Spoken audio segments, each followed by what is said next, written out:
Hi guys. So, మనం last క్లాస్‌లో ఏమని చెప్పుకున్నామంటే, డేటా టైప్స్ గురించి చెప్పుకొని, వాటి యొక్క టైప్ కన్వర్షన్ గురించి చెప్పుకున్నాం. అలానే ఎక్స్‌ప్లిసిట్ టైప్ కాస్టింగ్ చేసినప్పుడు చేంజ్ ఆఫ్ వాల్యూస్ అంటే వాల్యూస్ ఎలా చేంజ్ అవుతాయి. పెద్ద డేటా టైప్ నుంచి చిన్న డేటా టైప్‌లోకి వాల్యూస్ అసైన్ చేసినప్పుడు, చిన్న డేటా టైప్ యొక్క ఔట్ ఆఫ్ రేంజ్ వాల్యూస్ కన్నా పెద్ద వాల్యూస్ ఇస్తే చిన్న డేటా టైప్‌లోకి ఏ వాల్యూస్ స్టోర్ అవుతాయి. ఈ కాన్సెప్ట్స్ అన్ని తెలుసుకున్నాం. ఒకవేళ మీరు ఆ వీడియో వాచ్ చేయకపోతే ఆ వీడియోని హ్మ్, మళ్ళీ వాచ్ చేయండి. మన ప్లేలిస్ట్‌లో ఈ వీడియో కంటే ముందు వీడియో అనేది ఆ వీడియో ఉంటది. ఆ వీడియోని వాచ్ చేయండి. సో, ఈరోజు క్లాస్‌లో మనం ఏం చెప్పుకుందాం అంటే, యూజర్ దగ్గర నుంచి ఇన్‌పుట్ ఎలా తీసుకోవాలి అనేది చెప్పుకుందాం. ఓకే. సో,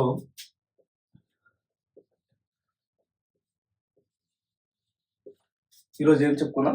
యూజర్ దగ్గర నుంచి ఇన్‌పుట్ ఎలా తీసుకోవాలని చెప్పుకుందాం. అంటే ఇప్పుడు మనం ఇప్పటి వరకు మనం చేసిన కాన్సెప్ట్ ఏంటి? ఇప్పటి వరకు మనం తెలుసుకున్న కాన్సెప్ట్స్ ఏంటి? ఏదైనా ఒక డేటాని మనకి కన్సోల్‌లో ప్రింట్ చేయాలంటే మనం యూజ్ చేసేది system dot out dot print statements use చేస్తున్నాం. ఓకే. ప్రింట్ గాని, ప్రింట్‌ఎల్‌ఎన్ గాని, ప్రింట్‌ఎఫ్ గాని యూజ్ చేస్తున్నాం. అంటే ఒక డేటా. ఆ డేటా అనేది మనకి ఏముంది? ఒక సెంటెన్స్ గాని, లేకపోతే ఒక వేరియబుల్‌లో ఉన్న డేటాని ప్రింట్ చేయడం గాని, ఓకే.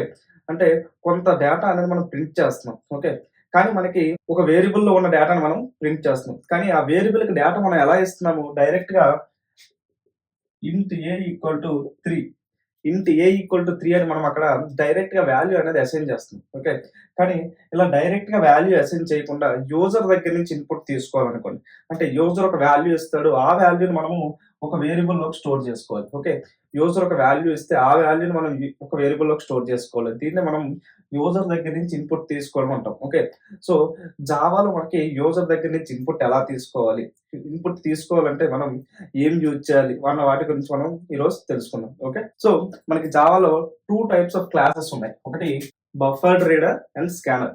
ఈ 2 క్లాసులు కూడా మనకి యూజర్ దగ్గర నుంచి ఇన్‌పుట్ తీసుకోవడానికి యూజ్ చేస్తాం. ఓకే. యూజర్ దగ్గర నుంచి ఇన్‌పుట్ తీసుకోవాలంటే ఈ 2 క్లాసెస్ కూడా మనం యూజ్ చేసుకోవచ్చు. ఓకే. బఫర్డ్ రీడర్ అనేది మనకి ఫస్ట్ నుంచి ఉన్న క్లాస్ అన్నమాట. సో, మనకి క్లాస్ అని నేను ఎందుకు అంటున్నాను? మనకి జావా అనేది ఆబ్జెక్ట్ ఓరియెంటెడ్ ప్రోగ్రామింగ్ లాంగ్వేజ్ అని చెప్పుకున్నాం కదా ఫస్ట్ క్లాస్‌లో. So, each and every program మనం ఏది రాసినా సరే క్లాస్‌లో రాయాలి. ఓకే. అలానే ఈ బఫర్డ్ రీడర్ అనే క్లాస్‌ని మనం ఏం చేస్తామంటే యూజర్ దగ్గర నుంచి ఇన్‌పుట్ తీసుకోవడానికి యూజ్ చేస్తాం. అది ఈ బఫర్డ్ రీడర్ అనేది కూడా ఒక క్లాస్. అలానే స్కానర్ అనేది కూడా ఒక క్లాస్. ఓకే. ఈ బఫర్డ్ రీడర్ అనేది మనకి ఫస్ట్ నుంచి ఉంది. ఈ స్కానర్ అనేది జావా నెక్స్ట్ వెర్షన్స్ రిలీజ్ చేస్తునేటప్పుడు ఒక ఒక వెర్షన్‌లో దీన్ని యాడ్ చేసింది. ఓకే. సో, మనం ఇప్పుడు ఏం చేద్దామంటే ఒక ఎగ్జాంపుల్ రాద్దాం. సో, బఫర్డ్ రీడర్ యూజ్ చేసుకొని ఇన్‌పుట్ ఎలా తీసుకోవాలి యూజర్ దగ్గర నుంచి అనేసి మనం ఒక ఎగ్జాంపుల్ రాద్దాం. అలానే స్కానర్ యూజ్ చేసి ఎలా తీసుకోవాలి. మనం డిఫరెంట్ ఎగ్జాంపుల్స్ అనేవి రాసుకొని తెలుసుకుందాం. ఓకే. సో, మనకి జావాలో ఎవ్రీ ప్రోగ్రామ్ కూడా క్లాస్‌తో ఉంటది. సో, నేను ఈరోజు ఇన్‌పుట్ డెమో కాబట్టి input demo class input demo అని డిఫైన్ చేసుకున్నాను నా క్లాస్‌ని. ఓకే. తర్వాత మనకి ఎవ్రీ జావా క్లాస్‌లో మనకి మెయిన్ మెథడ్ అనేది కంపల్సరీ. కాబట్టి మనం ఏం రాయాలి? Public static void main string args. So, దీన్ని కమాండ్ లైన్ ఆర్గ్యుమెంట్స్ అంటాం. మన నెక్స్ట్ క్లాస్‌లో కమాండ్ లైన్ ఆర్గ్యుమెంట్స్ గురించి తెలుసుకుందాం. ఓకే. సో, ఇప్పుడు మనం ఏం చేద్దామంటే సో, ఇది మనకేంటి main method. So, main method అనేది మనం ఇలా డిఫైన్ చేసుకోవాలి. సో, ఇప్పుడు నేను ఏమని చెప్పాను? బఫర్డ్ రీడర్‌ని యూజ్ చేసుకొని ఇన్‌పుట్ తీసుకోవాలని చెప్పాను. సో, దీనికి సింటాక్స్ ఏంటి అంటే బఫర్డ్ రీడర్ అనే క్లాస్‌కి ఒక వేరియబుల్ నేమ్ బిఆర్ అని ఇచ్చుకున్నాను. New buffered reader of new input stream reader of system.in. Okay. So, buffered reader అనే ఒక క్లాస్ ఇక్కడ మధ్యలో స్పేస్ ఏమి ఉండదు మనకి. బఫర్డ్ రీడర్ అనే class BR equal to new buffered reader of new input stream reader of system.in. Okay. మనకి ఒక వేరియబుల్ డిక్లేర్ చేయాలంటే ఏం రాస్తాం? ఇంట్ ఏ ఈక్వల్ టు 3 అని రాస్తాం కదా. ఇక్కడ ఏ అనేది ఏంటి? Variable name. అలానే ఇక్కడ బిఆర్ అనేది ఏంటి అంటే వేరియబుల్ నేమ్. ఇక్కడ ఇంట్ అనేది ఏంటి మనకి డేటా టైప్. అలానే బఫర్డ్ రీడర్ అనేది ఏంటి అంటే మనకి ఒక క్లాస్ అన్నమాట. ఓకే. ఒక క్లాస్‌కి ఆబ్జెక్ట్ క్రియేట్ చేయాలంటే మనము ఈ విధంగా న్యూ అనే కీవర్డ్ యూజ్ చేసుకొని ఆబ్జెక్ట్ క్రియేట్ చేస్తాం. దీన్ని మనకి నేను ఊప్స్ కాన్సెప్ట్ చెప్పేటప్పుడు క్లియర్‌గా ఎక్స్‌ప్లెయిన్ చేస్తాను. అసలు న్యూ కీవర్డ్ ఏం చేస్తది దాని గురించి. ఓకే. కానీ మీకు బఫర్డ్ రీడర్ మనం యూజ్ చేయాలంటే ఈ స్టేట్మెంట్ అనేది మీరు రాయాలి. ఓకే. సో, దాన్ని మీరు గుర్తుపెట్టుకోండి. ఓకే. సో, నెక్స్ట్ యూజర్ దగ్గర నుంచి మనం ఒక ఆహ్, యూజర్ దగ్గర నుంచి మనం ఒక లెట్స్ సే యూజర్ దగ్గర నుంచి మనం ఒక ఇంటిజర్ వాల్యూని తీసుకోవాలనుకోండి. అప్పుడు మనం ఏం రాయాలంటే ఇంట్ A equal to so, buffered రీడర్‌లో ఒక మెథడ్ ఉంది. Read line. ఈ రీడ్ లైన్ అనే మెథడ్ ఏం చేస్తదంటే యూజర్ దగ్గర నుంచి ఒక సెట్ ఆఫ్ క్యారెక్టర్స్ అనేవి తీసుకుంటది.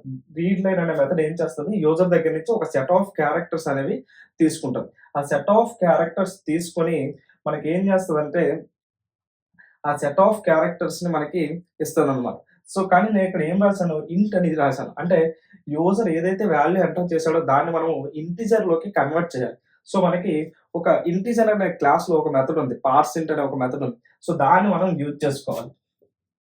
Integer dot parse int of BR dot read line. అంటే నాకు ఈ బిఆర్ డాట్ రీడ్ లైన్ అనేది ఏం చేస్తదంటే యూజర్ దగ్గర నుంచి ఒక వాల్యూ అనేది తీసుకోవడానికి యూజ్ చేస్తది. ఓకే. సెట్ ఆఫ్ క్యారెక్టర్స్ తీసుకోవడానికి యూజ్ అవుతుంది. ఆ వాల్యూ అనేది ఇంటిజర్ అయితే దాన్ని ఇంటిజర్‌లోకి కన్వర్ట్ చేయడానికి మనం ఇంటిజర్ డాట్ పార్సింట్ అనే మెథడ్‌ని యూజ్ చేస్తాం. ఇంటిజర్ క్లాస్‌లో పార్సింట్ అనే ఒక మెథడ్ ఉంటది. దాన్ని మనం యూజ్ చేస్తాం. అలానే మనకి లాంగ్ కావాలనుకోండి. Long B equal to long dot parse long of br dot read line. br dot read line. అలానే బైట్ కావాలనుకోండి. Byte c equal to byte dot parse byte of br dot read line. అలానే short కావాలనుకోండి. Short d equals to short dot parse short br dot read line. Okay. అలానే float. ఈ statements నేను ఇక్కడ రాస్తున్నాను. Okay. Float f equal to float dot పార్స్ float of br dot read line. అలానే double కావాలంటే double g equal to double dot పార్స్ double of br dot read line. అలానే మనకి ఇంకోటి ఏముంది డేటా టైప్ బూలియన్ ఉంది కదా. Boolean h equals to Boolean dot పార్స్ Boolean of br dot read line. So, ఈ br dot read line అనేది ఏం చేస్తదంటే set of characters ని యూజర్ దగ్గర నుంచి తీసుకుంటది. అంటే యూజర్ కీబోర్డ్ లో టైప్ చేస్తే ఆ వాల్యూ అనేది మనకి అంటే రన్ టైమ్ లో యూజర్ ఇన్పుట్ అంటే ఇది మనకి ఏంటి అంటే రన్ టైమ్ లో యూజర్ దగ్గర నుంచి ఇన్పుట్ తీసుకోవడం. ఓకే. అంటే మన ప్రోగ్రామ్ ఎగ్జిక్యూట్ అవుతుంది అంటే ఎగ్జిక్యూషన్ స్టెప్ మీరు రన్ చేశారు కదా. Java space demo dot Java అని రన్ చేశారు. ఎగ్జిక్యూషన్ అవుతున్నప్పుడు రన్ టైమ్ లో యూజర్ దగ్గర నుంచి వాల్యూస్ తీసుకోవడాన్ని మనం యూజర్ ఇన్పుట్ అంటాం. ఓకే. సో, అక్కడ యూజర్ ఏవైతే క్యారెక్టర్స్ రన్ టైమ్ లో ఎంటర్ చేస్తాడో అది మనకి br డాట్ రీడ్ లైన్ అని ఎంటర్ చేస్తే ఆ సెట్ ఆఫ్ క్యారెక్టర్స్ ని రీడ్ చేస్తుంది అనమాట br డాట్ రీడ్ లైన్ అని. సో, ఆ యూజర్ ఎంటర్ చేసిన వాల్యూ అనేది మనకి ఇంటిజర్ కావాలనుకోండి. మనం ఏం చేస్తామంటే ఇంటిజర్ డాట్ పార్సింట్ అనే మెథడ్ ని యూజ్ చేస్తాం. అదే మనకి లాంగ్ కావాలంటే లాంగ్ డాట్ పార్స్ లాంగ్. అలా ఆ రెస్పెక్టివ్ మెథడ్స్ అనేవి మనం యూజ్ చేస్తాం. ఓకే. సో, ఈ విధంగా మనకి br డాట్ రీడ్ లైన్ అనే మెథడ్ మనకి ఏం చేస్తదంటే యూజర్ దగ్గర నుంచి సెట్ ఆఫ్ క్యారెక్టర్స్ తీసుకొని మనకి కావాల్సిన డేటా టైప్ లో కన్వర్ట్ చేయాలి అంటే మనం ఆ రెస్పెక్టివ్ మెథడ్స్ అనేవి అంటే ఆ respective class integer, long, byte, short, float, double, boolean ఆ రెస్పెక్టివ్ క్లాసెస్ లో ఉన్న రెస్పెక్టివ్ మెథడ్స్ అనేవి యూజ్ చేసుకొని మనము కన్వర్ట్ చేసుకోవాలి. ఓకే. సో, ఈ విధంగా మనం యూజర్ దగ్గర నుంచి ఏ డేటా టైప్ వాల్యూస్‌ని ఎలా తీసుకోవాలనేది బఫర్డ్ రీడర్ క్లాస్ యూజ్ చేసి తెలుసుకుంటున్నాం. ఓకే. సో, ఈ బఫర్డ్ రీడర్‌లో న్యూ ఇన్‌పుట్ స్ట్రీమ్ రీడర్ ఇదంటే ఏంటి అంటే, ఈ ఇన్‌పుట్ స్ట్రీమ్ రీడర్ అనేది స్ట్రీమ్ ఆఫ్ బైట్స్‌ని స్ట్రీమ్ ఆఫ్ క్యారెక్టర్స్ కింద కన్వర్ట్ చేస్తది. స్ట్రీమ్ ఆఫ్ క్యారెక్టర్స్ కింద కన్వర్ట్ చేస్తది. సో, ఈ సిస్టమ్ డాట్ ఇన్ అంటే ఏంటంటే మనకి స్ట్రీమ్ ఆఫ్ బైట్స్‌ని యూజర్ దగ్గర నుంచి తీసుకుంటది. ఈ సిస్టమ్ డాట్ ఇన్ అనేది ఏంటి అంటే స్ట్రీమ్ ఆఫ్ బైట్స్‌ని తీసుకుంటది. ఈ ఇన్‌పుట్ స్ట్రీమ్ రీడర్ ఏం చేస్తదంటే ఆ stream of bytes system dot in ఏదైతే జనరేట్ చేస్తుందో వాటిని స్ట్రీమ్ ఆఫ్ క్యారెక్టర్స్ కింద కన్వర్ట్ చేస్తది. మన బఫర్ రీడర్ అనేది ఈ స్ట్రీమ్ ఆఫ్ క్యారెక్టర్స్‌ని ఇన్పుట్ కింద యాక్సెప్ట్ చేస్తదనమాట. బఫర్ రీడర్ ఏం చేస్తది స్ట్రీమ్ ఆఫ్ క్యారెక్టర్స్‌ని ఇన్పుట్ కింద యాక్సెప్ట్ చేస్తది. స్ట్రీమ్ అంటే ఏంటి అంటే జస్ట్ సెట్ ఆఫ్ క్యారెక్టర్స్ అని మీనింగ్. స్ట్రీమ్ అంటే just set of characters. Okay. So, ఈ విధంగా మనం బఫర్డ్ రీడర్ యూజ్ చేసి రాసుకోవచ్చు. మనం దీన్ని కోడ్‌లో టైప్ చేసి అవుట్‌పుట్స్ అనేవి చూద్దాం. ఓకే. అంటే నేను జస్ట్ ఓన్లీ స్టోరింగ్ వరకు మాత్రమే ఇక్కడ రాసాను. మనం ఆ వాల్యూస్‌ని system dot out dot print use చేసి ఈచ్ వేరియబుల్‌ని ఎలా ఈచ్ వేరియబుల్‌ని ప్రింట్ చేసి మనం ఆ వాల్యూస్ యూజర్ ఇచ్చిన వాల్యూస్ మనకి ఆ వేరియబుల్స్‌లోకి వస్తున్నాయా? రావట్లేదా? అనేది మనం చూద్దాం. ఓకేనా? యాహ్! సో, మనము బఫర్డ్ రీడర్ క్లాస్ గురించి చెప్పుకున్నాం గదా! బోర్డ్ మీద. సో, ఇప్పుడు మనం ఏం చేద్దామంటే బఫర్డ్ రీడర్ క్లాస్ మనం బోర్డ్ మీద ఏదైతే ప్రోగ్రామ్ రాసామో, ఆ ప్రోగ్రామ్‌ని ఇక్కడ ఆహ్, విజువల్ స్టూడియోలో ఒక ప్రోగ్రామ్ క్రియేట్ చేసి టైప్ చేద్దాం. ఓకేనా? సో, నేను ఒక న్యూ క్లాస్ క్రియేట్ చేసుకుంటున్నాను. Buffered reader demo dot Java. Okay. So, ఇక్కడ నేనేం రాసాను పబ్లిక్ స్టాటిక్ వాయిడ్ మెయిన్ అనేది మనం రాయాలి. Public static void main string args string args. Okay. So, మనం బఫర్డ్ రీడర్ క్లాస్ యూజ్ చేయాలనుకుంటున్నాం కాబట్టి మనం ఇక్కడ మెయిన్ మెథడ్‌లో ఏం రాయాలంటే లాస్ట్‌లో థ్రోస్ ఐఓ ఎక్సెప్షన్ అని రాయాలి. ఓకే. థ్రోస్ ఐఓ ఎక్సెప్షన్ అని రాసి అలానే ఆ త్రోస్ ఐఓ ఎక్సెప్షన్ అంటే ఏంటి అంటే, ఈ ఈ ఐఓ ఎక్సెప్షన్ అనేది ఏంటంటే, ఒక ఎక్సెప్షన్ అనమాట. మనం బఫర్డ్ రీడర్ క్లాస్ యూజ్ చేసేటప్పుడు మధ్యలో ఏవైనా మనకి ఎక్సెప్షన్స్ అనేవొస్తాయి. సో, అందుకని మనం దాన్ని ఏం చేయాలంటే త్రో చేయాలి. ఓకే. సో, కాన్సెప్ట్ ఏంటంటే ఎక్సెప్షన్స్ అనే కాన్సెప్ట్ నేను బోర్డ్ మీద ఇది చెప్పలేదు. కానీ ఏంటంటే మనం ఖచ్చితంగా త్రోస్ ఐఓ ఎక్సెప్షన్ అనేది రాయాలి. ఓకే. సో, మనం ఈ ఎక్సెప్షన్స్ అనే కాన్సెప్ట్ గురించి మనం ఎక్సెప్షన్స్ అనే క్లాస్ చెప్పుకునేటప్పుడు డీటెయిల్‌గా నేర్చుకుందాం. అసలు ఎక్సెప్షన్స్ ఎందుకొస్తాయి? మనం ఈ ఎక్సెప్షన్స్‌ని ఎలా డిఫైన్ చేయాలి? ఓకే. అసలు ఎక్సెప్షన్స్ మనకి ఒక ప్రోగ్రామ్ రాసేటప్పుడు ఏ టైంలో మనకి ఎక్సెప్షన్స్ రావచ్చు? రన్ టైమ్స్ ఎక్సెప్షన్స్ అంటే ఇవన్నీ కూడా ఉంటాయి. సో, మనం ఎక్సెప్షన్స్ అనే క్లాస్ చెప్పుకునేటప్పుడు దాని గురించి మనం డీటెయిల్‌గా చెప్పుకుందాం. ఓకే. ఇప్పుడు ఏంటి అంటే మనం బఫర్డ్ రీడర్ రీడర్‌కి ఒక ఆబ్జెక్ట్ అనేది క్రియేట్ చేద్దాం. Buffered reader BR equals to ఏంటి new buffered reader of new input stream reader of system dot in. Okay. So, మనం బఫర్డ్ రీడర్ అనే క్లాస్ యూజ్ చేసినప్పుడు మనం ఇక్కడ ఇంపోర్ట్ స్టేట్మెంట్ అనేది ఒకటి రాసుకోవాలి. Import Java dot IO dot star. So, ఈ import Java dot IO dot star అనేది నేను అక్కడ బోర్డ్ మీద రాయలేదు. ఎందుకంటే ఇక్కడ మీకు ఎక్స్‌ప్లెయిన్ చేద్దామని రాయలేదు. So, import dot Java dot IO అనేది ఏంటి అంటే మనకి ఈ బఫర్డ్ రీడర్ అనే క్లాస్ అనేది ఈ ఐఓ అనే ప్యాకేజ్‌లో ఉంటది. మనకి ఈ ప్యాకేజెస్ అనే కాన్సెప్ట్ చెప్పుకునేటప్పుడు తెలుసుకుంటాం. ఓకే.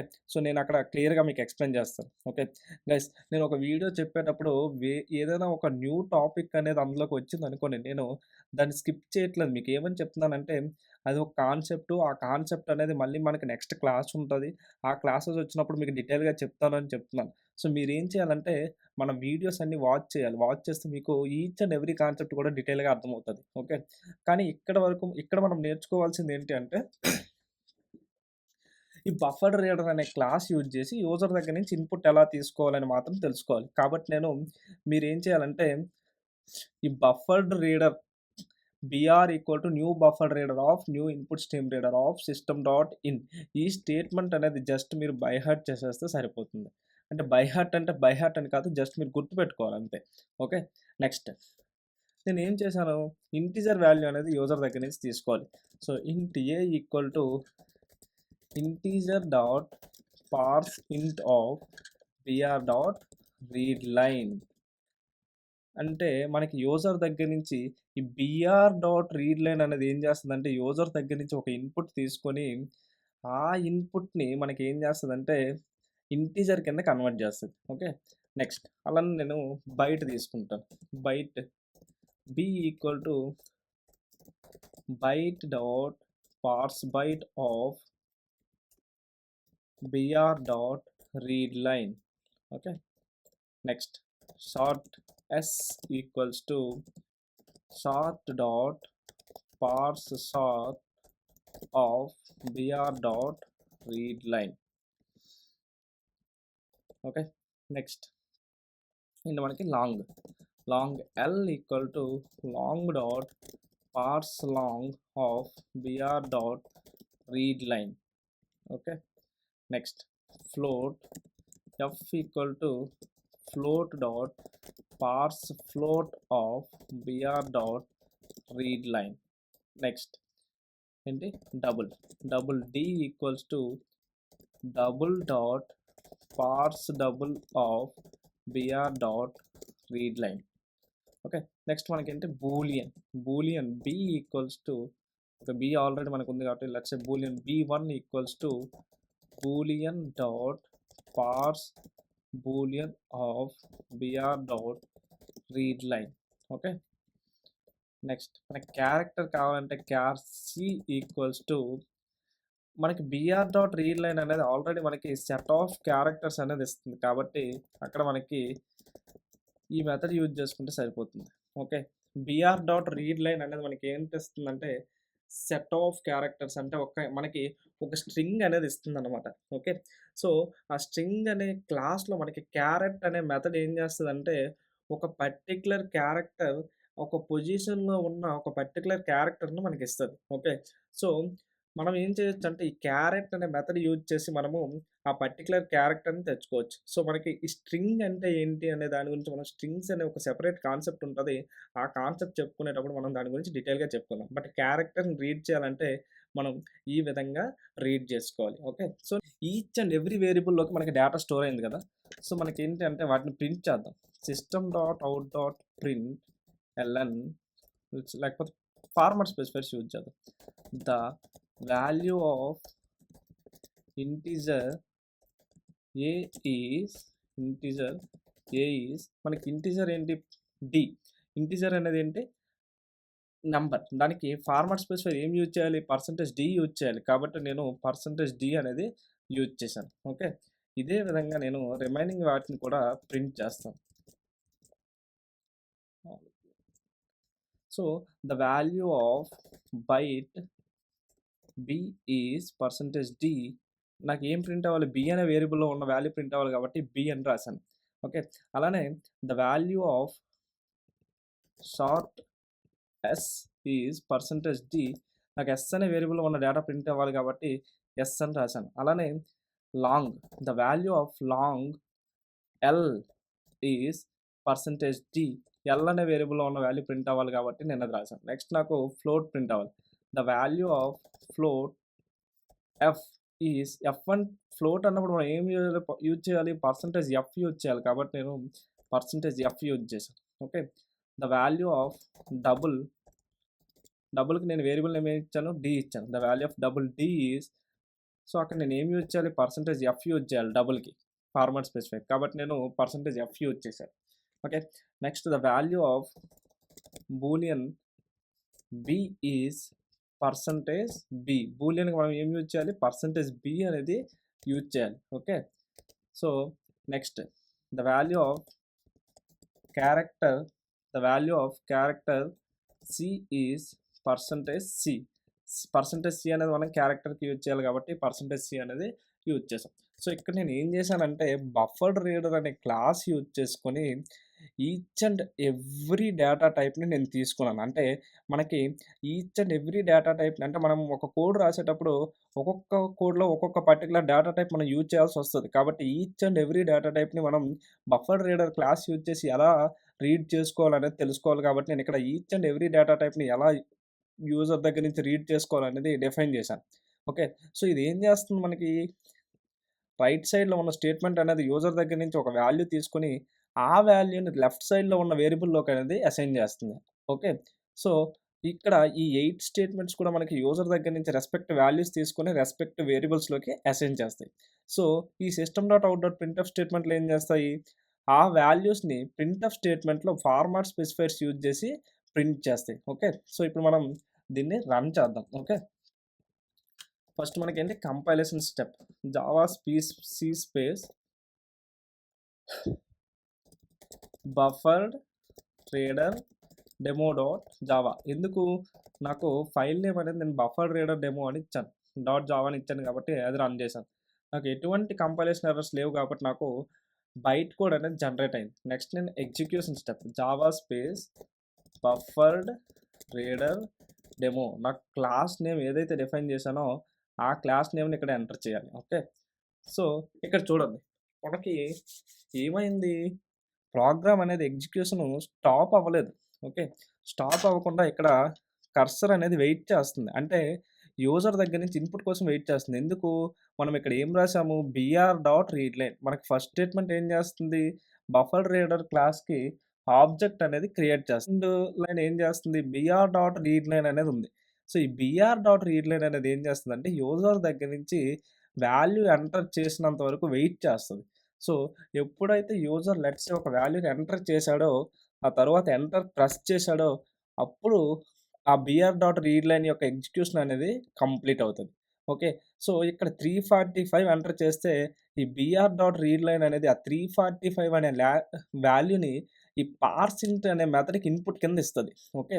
ఈ పార్సింట్ అనే మెథడ్‌కి ఇన్‌పుట్ కింద ఇస్తే, ఈ ఇంటీజర్ డాట్ పార్సింట్ ఏం చేస్తదంటే, ఆ 345 అనే క్యారెక్టర్స్‌ని ఇంటీజర్ కింద కన్వర్ట్ చేసి ఈ ఏ అనే వేరియబుల్‌లోకి స్టోర్ చేస్తది. ఓకే. సో, అదే విధంగా మనకి నెక్స్ట్ ఏముంది? బైట్ డాట్ పార్స్ బైట్ అని ఉంది. సో, ఇక్కడ కూడా బీఆర్ డాట్ రీడ్ లైన్ ఉంది కాబట్టి మనకి కర్సర్ అనేది ఎగ్జిక్యూషన్ అనేది ఆగింది. ఓకే. సో, నేను ఇక్కడ ఒక వాల్యూ అనేది ఎంటర్ చేస్తున్నాను. లెట్స్ సే 12 ఎంటర్ చేశాను. సో, ఈ స్టేట్మెంట్ ఎగ్జిక్యూషన్ అయిపోయింది. నెక్స్ట్ ఏంటి? Short dot parse short of BR dot read line. So, ఇది కర్సర్ వెయిట్ చేస్తుంది కాబట్టి మళ్ళీ నేను ఇంకొక వాల్యూ ఎంటర్ చేశాను. అయిపోయింది. నెక్స్ట్ నాకు లాంగ్ డాట్ పార్స్ లాంగ్ అని ఉంది. సో, నేను మళ్ళీ ఇంకొక వాల్యూ ఎంటర్ చేశాను. అయిపోయింది. నెక్స్ట్ ఫ్లోట్ డాట్ పార్స్ ఫ్లోట్ అని ఉంది. కాబట్టి యూజర్ ఒక ఫ్లోట్ వాల్యూ అనేది ఎంటర్ చేయాలి. 56.78 అని ఎంటర్ చేశాను. నెక్స్ట్ డబుల్ డాట్ పార్స్ డబుల్ అని ఉంది. 98.765 అని ఎంటర్ చేశాను. ఓకే. నెక్స్ట్ వాల్యూ ఏముంది? బూలియన్ డాట్ పార్స్ బూలియన్ ఉంది. ఓకే. సో, ఒక బూలియన్ వాల్యూ అనేది ఎంటర్ చేయాలి. సో, ట్రూ అని ఎంటర్ చేశాడు యూజర్. నెక్స్ట్ ఏంటి? క్యారెక్టర్. అంటే యూజరు ఏదైనా ఒక వాల్యూస్ ఇస్తే అందులో ఫస్ట్ క్యారెక్టర్ ఏదైతే ఉందో ఆ వాల్యూ అనేది మనకి సి అనే క్యారెక్టర్‌లోకి వస్తది. ఎందుకంటే ఇండెక్స్ 0 అని రాసాం కాబట్టి మనకి ఆ వాల్యూ అనేది వస్తదన్నమాట. ఓకే. సో, ఇప్పుడు మీకు గైస్ ఇక్కడ నేను percentage system dot out dot printf రాశాను కదా! సో, మీకు ఇవి లైన్ బై లైన్ రావాలి అంటే మనం ఏం యూజ్ చేయాలంటే బ్యాక్‌స్లాష్ అనేది ఒకటి యూజ్ చేయాలి. ఇది ఎస్కేప్ సీక్వెన్సెస్ అని ఒక క్లాస్ ఉంది. ఆ క్లాస్ చెప్పుకునేటప్పుడు మీకు దాని గురించి డీటెయిల్‌గా తెలుస్తది. సో, నేనేం చేస్తానంటే ఇక్కడ జస్ట్ బ్యాక్‌స్లాష్ యాడ్ చేస్తాను. మీకు అంటే బ్యాక్‌స్లాష్ ఏం చేస్తదంటే జస్ట్ ఒక న్యూ లైన్ క్యారెక్టర్‌ని యాడ్ చేస్తది. మనం సిస్టమ్ డాట్ ఔట్ డాట్ ప్రింట్‌కి, సిస్టమ్ డాట్ ఔట్ డాట్ ప్రింట్ఎఫ్‌కి డిఫరెన్స్ తెలుసుకున్నాం గదా! సో, అంతే. సేమ్ అదే వాల్యూస్ సేమ్ అదే డిఫరెన్స్ అనమాట. ప్రింట్ ఎల్ఎన్ అనేది ఏం చేస్తది ఒక న్యూ లైన్ క్యారెక్టర్ యాడ్ చేస్తది కదా! సో, మనకి ఈ బ్యాక్‌స్లాష్ అనేది ఏం చేస్తదంటే ఒక న్యూ లైన్ క్యారెక్టర్ అనేది యాడ్ చేస్తది. అప్పుడు నాకు అవుట్‌పుట్ అనేది లైన్ బై లైన్ వస్తదనమాట. ఓకే. సో, నేను మళ్ళీ ఇది బ్యాక్‌స్లాష్ యాడ్ చేశాను. ప్రోగ్రామ్ సేవ్ చేశాను. తర్వాత జావా సి స్పేస్ బఫర్డ్ ఏమో compilation step, next execution step. Same values మళ్ళీ ఎంటర్ చేస్తాం. 345, 12, 45, 9, 8, 6, 56.78, 98.765 true and then some KLFGS LG same values ఎందుకు ఎంటర్ చేశానంటే మనం ఏమైనా ఎంటర్ చేయొచ్చు, కాకపోతే మనకి ఆల్రెడీ పైన వాల్యూస్ ఎంటర్ చేశాం కదా ఎక్స్ప్లెయిన్ చేసుకొని, అందుకని మళ్ళీ సేమ్ వాల్యూస్ అనేవి ఎంటర్ చేశాను. సో ఇప్పుడు మీకు అవుట్పుట్ చూడండి. సో ఈ స్ట్రింగ్ ఎంటర్ చేసిన తర్వాత మనకి నెక్స్ట్ ఏమైందంటే అవుట్పుట్ ప్రింట్ అయిపోయి మనకి ప్రోగ్రామ్ యొక్క ఎగ్జిక్యూషన్ అనేది కంప్లీట్ అయిపోయింది. మనం మళ్ళీ యూజర్ దగ్గర నుంచి ఇన్‌పుట్ కోసం వెయిట్ చేయలేదు. ఎందుకు? మనకి బీఆర్ డాట్ రీడ్ లైన్స్ అన్ని స్టేట్మెంట్స్ కూడా ఎగ్జిక్యూషన్ అనేవి కంప్లీట్ అనేవి అయిపోయాయి. సో, ఈ స్టేట్మెంట్ ఎగ్జిక్యూషన్ అయిపోయిన తర్వాత నాకు నెక్స్ట్ స్టేట్మెంట్‌లు ఏమున్నాయి? అన్నీ ప్రింట్‌ఎఫ్ స్టేట్మెంట్‌లే ఉన్నాయి. ప్రింట్‌ఎఫ్ స్టేట్మెంట్‌లు ఏం చేస్తది? మనం ఏదైతే డేటాను మనం ప్రింట్‌ఎఫ్ స్టేట్మెంట్‌లో బిట్వీన్ ఇచ్చామో ఆ డేటాను మనకి కన్సోల్‌లో ప్రింట్ చేస్తది. సో, ఈ స్టేట్మెంట్స్ అన్నీ ఏం చేస్తాయి? డేటాను ప్రింట్ చేస్తాయి. ప్రింట్ చేసిన తర్వాత ప్రోగ్రామ్ యొక్క ఎగ్జిక్యూషన్ అనేది మెయిన్ మెథడ్ అనేది కంప్లీట్ అయిపోయింది. అంటే మనకి ప్రోగ్రామ్ ఎగ్జిక్యూషన్ అనేది కంప్లీట్ అయిపోయింది. ఓకే. సో, ఇప్పుడు అవుట్పుట్ చూడండి. The value of integer A is 345. మీరు ఫస్ట్ ఏమిచ్చారు? 345 ఇచ్చాం. అది ఏ అనే వేరియబుల్‌లోకి వస్తది. నెక్స్ట్ మనం ఏమిచ్చాము? 12 అని ఇచ్చాం. ఈ 12 అనేది ఎందులోకి వచ్చింది? బిలోకి వచ్చింది. కాబట్టి నాకు the value of byte B is 12 అని వచ్చింది. సో, ఈ విధంగా మనకి వాల్యూస్ అనేవి రెస్పెక్ట్ వేరియబుల్స్‌లోకి స్టోర్ అయ్యాయి. ఇక్కడ చూడండి. The value of character C is K అని వచ్చింది. ఎందుకు? ఈవెన్ దో మనం సమ్ సెట్ ఆఫ్ క్యారెక్టర్స్ ఇచ్చినా సరే, మనకు ఓన్లీ ఫస్ట్ క్యారెక్టర్ మాత్రమే మనకి ఇక్కడ సి అనే వేరియబుల్‌లోకి స్టోర్ అయింది. ఎందుకు అంటే ఇక్కడ మనం క్యారెట్ ఆఫ్ 0 అని ఇచ్చాం. అంటే 0 ఇండెక్స్‌లో ఉన్న వాల్యూ మనకు కావాలి అన్నాం. సో, ఈ స్ట్రింగ్స్‌లో మనకి ఫస్ట్ క్యారెక్టర్ ఏంటి? కే. కాబట్టి నాకు the value of character C is K అని వచ్చింది. ఓకేనా? ఇది సో, ఈ విధంగా మనం బఫర్డ్ రీడర్ క్లాస్ యూజ్ చేసి ఇన్‌పుట్ అనేది ఎలా తీసుకోవాలి అనేది మనం తెలుసుకున్నాం. ఓకే.